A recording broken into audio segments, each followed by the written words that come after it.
नमस्कार दोस्तों, क्या आपका भी सपना है कंधों पर 2 स्टार सजाने का? क्या आप भी उत्तर प्रदेश में दरोगा सब इंस्पेक्टर बनकर अपने माता पिता का नाम रोशन करना चाहते हैं?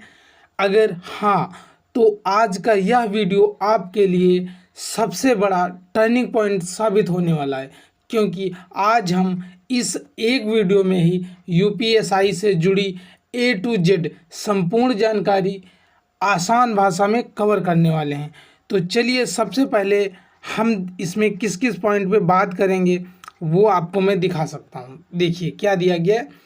नंबर फर्स्ट पे मैं बात करूँगा, क्या है यूपीएसआई, इसके लिए क्या क्वालिफिकेशन चाहिए, चयन प्रक्रिया किस प्रकार से होती है, पाठ्यक्रम क्या है, सिलेबस इसका क्या रहेगा, एग्ज़ाम पैटर्न कैसे एग्ज़ाम इसका होता है, पद विवरण क्या है, इसमें कौन कौन से पद आते हैं, आयु सीमा मतलब हमारी एज अभी हुई है या नहीं हुई है, उन सब के बारे में, और सबसे बड़ी खुशी कि वेतन कितना मिलता है।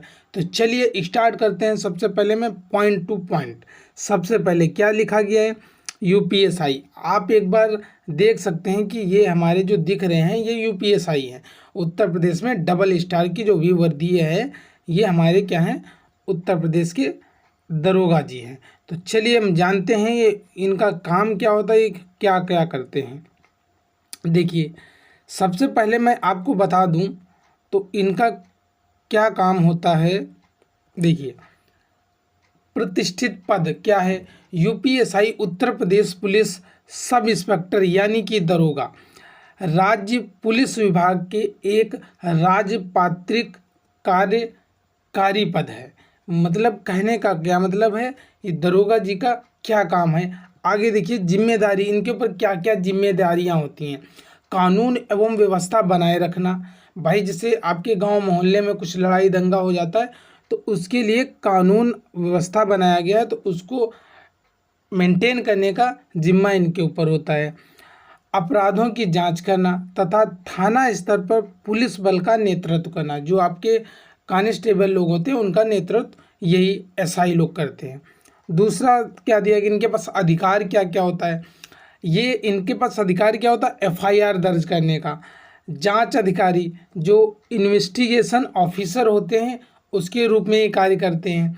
मामले न्यायालय में प्रस्तुत करते हैं, जैसे कुछ जो मामले होंगे नहीं खुद से सुलटा पा रहे हैं तो ये कहाँ जाते हैं, न्यायालय में ले जाते हैं।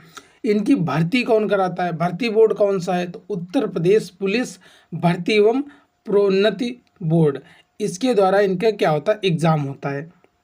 आगे चलते हैं, इसके क्या दिया गया है, योग्यता, इनकी जो एलिजिबिलिटी क्राइटेरिया है वो क्या क्या होती है उस पर चर्चा करते हैं हम एक एक पॉइंट पे। देखो सबसे पहले क्या दिया गया है, शैक्षणिक। तो इसमें मैं आपको बता दूं शैक्षणिक योग्यता में क्या होता है, किसी भी मान्यता प्राप्त, ये नहीं कि कोई एक, किसी भी मान्यता प्राप्त विद्यालय से आपने स्नातक या जिसे ग्रेजुएशन की डिग्री कहते हो वो प्राप्त किए हो, और या फिर उसके कोई भी समकक्ष आपने कर लिया है तो वो भी आपको माना जाएगा। ठीक है, चलिए इसके बाद आगे बढ़ते हैं। आगे क्या दिया गया है, राष्ट्रीयता। राष्ट्रीयता का मतलब है आप क्या होना चाहिए, भारत के नागरिक होना चाहिए। ठीक है, या तो सरकार द्वारा जो निर्धारित शरणार्थी हैं उसके अंतर्गत आप आते हैं तो आपको इसमें आप अप्लाई कर सकते हो। फिर तीसरा पॉइंट क्या दिया गया, तीसरा पॉइंट ये खासकर उन लोगों के लिए है जो अलग से डिप्लोमा वगैरह करके रखते हैं, जैसे आपके पास नीलेट ओ लेवल का होना चाहिए या एनसीसी या एनसीसी बी सर्टिफिकेट होना चाहिए। तो उसमें होता क्या, ये सर्टिफिकेट तो 2 साल में का हो जाता है, बट इसको होने से होता क्या है, जैसे मान लो आपके नंबर और आपके फ्रेंड के नंबर बराबर हैं, दोनों को मतलब सब कुछ हो चुका है, रिटर्न भी निकल चुका है, फिजिकल भी हो चुका है, फाइनल में दोनों के नंबर बराबर हो रहे हैं और सीट एक है, तो किसको लिया जाए, जिसके पास भाई ये डिप्लोमा होगा उसको प्राथमिकता मिलेगी। ठीक है, तो इसका मतलब ये था। चलिए आगे बढ़ते हैं, योग्यता का तो हो गया। आगे दिया गया है आयु सीमा, ये भी सबसे बड़ी समस्या है, ये भी आज समस्या से मैं रूबरू करा रहा हूँ। देखो क्या है कि 21 साल न्यूनतम आयु आपकी न्यूनतम कितनी होनी चाहिए, 21 साल के तो आपको होना ही पड़ेगा। 21 साल से कम उम्र के हैं तो आप इसमें अप्लाई नहीं कर पाओगे। आवेदन की तिथि तक कम से कम 21 वर्ष की आयु आपकी कंप्लीट हो जानी चाहिए। ठीक है, आगे क्या दिया गया है, अधिकतम आयु कितनी होनी चाहिए। अधिकतम आपको जनरल श्रेणी में जो बच्चे आते हैं उनके लिए 28 वर्ष की एज रखी गई है। और हमारी सरकार इतनी दयालु है, वो क्या करती है, ओबीसी, एससी और एसटी राज्य कर्मचारी हेतु नियमानुसार छूट देती है, 5 साल की छूट देती है। जैसे मान लो कोई बच्चा ओबीसी का है तो उसकी एज अधिकतम 33 भी हो जाएगी, तब भी वो अप्लाई इसमें कर पाएगा। ठीक है, 34 साल का हो जाएगा तो नहीं अप्लाई कर पाएगा। ठीक, एज समझ में आ गया। इसके बाद हम चलते हैं मुख्य पद। पद कौन कौन से इसमें मुख्य पद होते कौन कौन से हैं। देखिए, सबसे पहले आपको दिया गया है, आपको दिखाई दे रहा होगा स्क्रीन पे क्या दिया गया है, नागरिक पुलिस। तो उप निरीक्षक क्या होता है, जिसे आप एसआई बोलते हो, उनका क्या काम होता है, थाना स्तर पर शांति व्यवस्था एवं अपराध नियंत्रण है। पुलिस महिला दोनों अभ्यर्थियों के लिए पद उपलब्ध होते हैं। इसमें आपके पुलिस इस वाले विभाग में आपकी महिलाएं भी अप्लाई कर सकते हैं और जेंट्स भी अप्लाई कर सकते हैं। इसके बाद देखो दिया गया है प्लाटून कमांडर पीएसी, जिसे आप नहीं कहते हो कि पीएसी, चुनाव के टाइम आपने देखा होगा कि आपके गांव मोहल्ले में सब जगह पीएसी लगा दी जाती है। तो उनका काम क्या होता है, उसका क्या मतलब होता है, पीएसी का मतलब क्या होता है, प्रादेशिक आर्म्ड कांस्टेबलरी। इनका काम होता है दंगा नियंत्रण या विशेष सुरक्षा अभियानों का नेतृत्व। इसमें केवल और केवल पुरुष ही अप्लाई कर सकते हैं, महिलाओं के लिए इसमें कोई अप्लाई करने के लिए सिस्टम ही नहीं है। देखिए, फिर दिया गया है आपका जो फायर ब्रिगेड वाले होते हैं, फायर में जो जॉब करते हैं, उनमें क्या बोला गया है, अग्निशामक विभाग में अधिकारी पद, इसके लिए विज्ञान वर्ग। आप लोग मतलब कि आर्ट साइड्स वाले जो होंगे वो इसमें नहीं अप्लाई कर पाएंगे, केवल साइंस साइड वाले ही लिए जाते हैं। ठीक है, इसके बाद दिया गया एसएसएफ। ये क्या होता है, ये आपकी महत्वपूर्ण सरकारी प्रतिष्ठानों जैसे कि मेट्रो स्टेशन या फिर न्यायालय परिषद में इनकी ड्यूटी लगती है। ठीक है, चलते हैं आगे बढ़ते हैं, एक एक पॉइंट मैं आपको क्लियर कराऊंगा आज। इसके बाद दिया गया है चयन प्रक्रिया, सिलेक्शन प्रोसेस क्या है। तो सिलेक्शन प्रोसेस अब मैं आपको समझाऊंगा एक एक करके। देखो, लिखित परीक्षा आपकी होती है ओएमआर पे, मतलब एक आपको सीट दी जाएगी, उसमें क्या होंगे आपको गोले भरने होंगे। तो गोले किस प्रकार से भरने हैं, उसमें गलती नहीं होना चाहिए, उसके लिए मैंने एक वीडियो बना रखा है, आप देख सकते हो। तो सबसे पहले लिखित परीक्षा होगी। लिखित परीक्षा में होता क्या है, 400 अंकों की आपकी ऑनलाइन एग्ज़ाम। पहले तो ऑनलाइन होता था, अब की बारी ऑफलाइन भी हुआ। इसके बाद अब की बार ऑनलाइन, पहले तो ऑनलाइन हुआ था लेकिन अब की बार ऑफलाइन हुआ था। इसमें 400 की, आगे मैं इसके बारे में और डिटेल में, जैसे मान लो आपने एग्ज़ाम दिया, रिटन एग्ज़ाम आप क्वालिफाई हो गए, तो आपको उसके बाद सेकेंड स्टेप क्या होगा, आपको डीवी करानी पड़ेगी। डीवी का मतलब होता है डॉक्यूमेंट वेरिफिकेशन, और पीएसटी, आपका पीएसटी का मतलब होता है फिजिकल स्टैंडर्ड, तो आप टेस्ट, तो आप समझ सकते हो, दस्तावेज सत्यापन तथा शारीरिक मापन परीक्षण, जिसमें आपका क्या होता है, डॉक्यूमेंट देखे जाएंगे सारे, और आपकी हाइट मापी जाएगी, और आपका जो छाती होता है जिसे सीना बोलते हो उसकी माप होगी। सीने की माप जो होती है वो केवल मेल में होती है, मतलब पुरुषों में ही होती है। आगे बढ़िए, सेकेंड स्टेप हो गया। अब थर्ड पे आपका होगा पीटी, मतलब का जो फिजिकल टेस्ट हो गया। इसमें क्या दिया गया, निर्धारित समय में आपको दौड़ के, जो नहीं कहते हो कि 5 किलोमीटर हमको दौड़ना है, 4800 मीटर दौड़ना पड़ता है, तो दौड़ने के लिए अनिवार्य होगा। अभी बताएंगे टाइमिंग कितनी है, कितनी देर दौड़ना है, सब बताएंगे। तीसरा स्टेप क्या होता है, शारीरिक वाला हो गया। फिर आते हैं फाइनल पे क्या होगा, आपको फाइनल मेरिट मिलेगी और फिर मेडिकल होगा, आप सेलेक्ट हो जाओगे।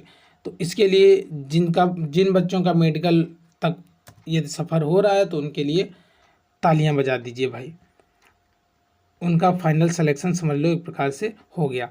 अब मैं दिखा रहा हूँ आपको एग्ज़ाम पैटर्न क्या रहता है, सबसे महत्वपूर्ण हमारे लिए यही होता है। देखिए क्या दिया गया है, पॉइंट सभी महत्वपूर्ण है लेकिन ये खासकर सभी को करना ही है। सबसे पहले इसमें दिया गया है, मैं एक बार इसको ऐसे, अब देखो सबको दिखाई पड़ रहा है क्या दिया गया है, इसमें निगेटिव मार्किंग नहीं होती है। कहने का मतलब है 160 प्रश्न होंगे तो 160 में 160 करने हैं, छोड़ने नहीं है। जो भी याद नहीं आते उसमें तुक्का लगाना है।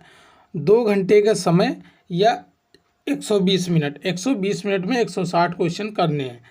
उसमें हिंदी के 40 क्वेश्चन होंगे, मूल विधि के 40 क्वेश्चन होंगे, संविधान सामान्य ज्ञान जो भी होगा वो सब इसी में आ जाएंगे, और मैथ के भी 40 होंगे और मानसिक अभिरुचि के भी 40 होंगे। 40 नंबर हैं, 40 प्रश्न हैं और नंबर तुमको 100 मिलेंगे। तो कहने का मतलब एक क्वेश्चन 2.5 नंबर का हो गया। ठीक है, समझ में आया सब कुछ। आगे बढ़ते हैं। अगला स्टेप क्या है, पाठ्यक्रम विवरण या सिलेबस। देखो सिलेबस इसमें मैंने शार्ट में बता देना है। सिलेबस के लिए आपको अलग से एक वीडियो बना है, उसमें आप देख सकते हो स्टेप वाइज सारे सब्जेक्ट, और मतलब कि कुछ भी नहीं छूटा है, सब कुछ एक एक करके दिया। इसमें मैंने शार्ट में ही लिख दिया है। हिंदी आता है, हिंदी में कौन कौन से आप देख सकते हो, मुहावरा हो गया, पर्यायवाची हो गया, ये सब, और मूल संविधान हो गया, मूल विधि हो गया और संविधान हो गया। इसके बारे में पूछा जाता है बहुत अच्छी तरीके से। और इसके गणित और रीजनिंग, गणित और रीजनिंग में कौन कौन सिलेबस है ये मैंने बता दिया कि सिलेबस क्या क्या है। तो इसमें 4 चीज़ें पूछी जाती हैं, चारों में आपको अलग सिलेबस डिटेल में जानना है तो दूसरा वीडियो आपके लिए बना हुआ है। इसके बाद देखिए वेतन और भत्ते।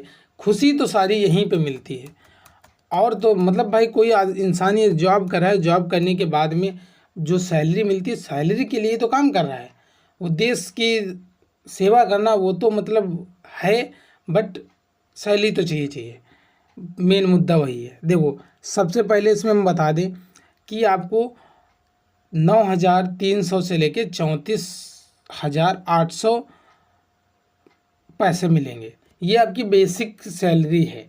और पे ग्रेड कितना है, 4200 पे ग्रेड है। तो कितनी अच्छी जॉब है, अधिकारी रैंक पे आती है भाई, 4200 मिलेगा। इन हैंड मतलब तुम्हारे हाथ में लगभग कितनी सैलरी आएगी, तो 45,000 से 55,000, ये स्थान के अनुसार है। मतलब आप ग्रामीण क्षेत्र में हो तो आपको कम थोड़ी मिलेगी, आप नगर में हो कहीं बड़े शहर में हो तो आपको ज़्यादा मिलेगी।